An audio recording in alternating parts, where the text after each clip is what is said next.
ายดีวันนี้พวกเขาอยู่ในบุญมโหฬารส่งเสริมการอ่านในน้ำซื้อก็น้องซื้ออย่างไงซื้ออมวยอันนี้ดิซื้อโซกุนที่ไหนดีขึ้นมาเนี่ยกะรู้สึกมวนทั้งเมื่อยเนาะแล้วก็ดีใจที่แบบได้มีกระเจ้ามาเปิดขายปื้มแบบนี้ให้พวกเขาเลยเลือกเบิ้งแล้วก็มีหลายปื้มที่น่าสนใจหลายโดยแล้วมาอยู่ที่นี่เนี่ยสนใจบูธอย่างเป็นพิเศษบ่บูธอย่างเป็นพิเศษวะมันมีหลายบูธแต่ว่าบ่ฮู้ว่าสนใจบูธใดเป็นพิเศษทุกบูธน่าสนใจหมดน้องฮู้เกี่ยวกับบูธของวารสารไล่แล้วบ่ยังเถื่อ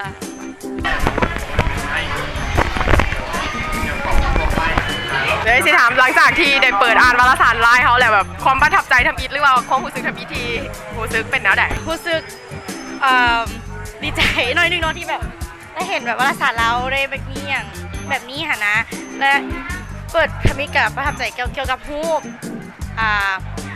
การออกแบบสถานที่ต่างๆของประเทศเราเนาะโดยรู้สึกว่าวารสารแนวนี้มันน่าสนใจนะทั้งของน้องของคนเองสนใจงานแบบวัฒนธรรมงานดีไซน์อย่างอยู่แล้วบก็มีความมักอยู่เนาะถ้าแบบได้ศึกษาอีกอะน่าจะสนใจหลายก็นี่นะโดยขอบใจเด้อแนะนำตัวก่อนมาซื้ออย่างสบายดีชื่อเต้ยนี่ซื้ออย่างชื่อแก้มมางานมโหฬารส่งเสริมการอ่านนี่เพราะว่ารู้สึกอย่างไรกันที่มางานผมรู้สึกว่าทุกอย่างน่าตื่นเต้นหลายว่าด้วยความส่วนโตที่เขาเป็นคนมักหนังสือพอเขามายางปุ๊บเนี่ยได้เห็นหลายๆอย่างบางห้านเบิ่งเป็นห้านน้อยๆบ่มีอย่างแต่ถ้าเจ้าเข้าไปเบิ่งแล้วในห้านนั้นมันมีอย่างดีหลายกว่าที่เจ้าเห็นแล้วมางานนี้ได้ปึ้มอย่างไรล่ะเขาได้เป็นปึ้มเก่าๆหัวหนึ่งWomen in Love นั่นเป็นแล้วนิยาย Love แต่น้องได้ปึ้มอย่างไรล่ะได้ปึ้มบทชื่ออันนี้วันนี้กลับมาวันนี้กลับมาเนาะปึ้มอันนี้มาเลยโอเคจากที่ไปเบิ่งมาหลายๆบูธแหละน้องได้เข่าส้มบูธของวารสารไลน์แล้วบ่เนาะบูธของวารสารไลน์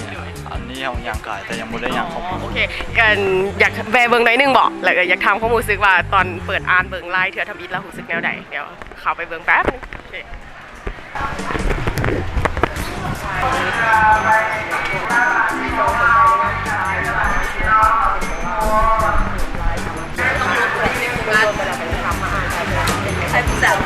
หลังจากที่ได้อ่านปึ้มไลน์หรือว่าเปิดเบิ่งแล้วรู้สึกจังได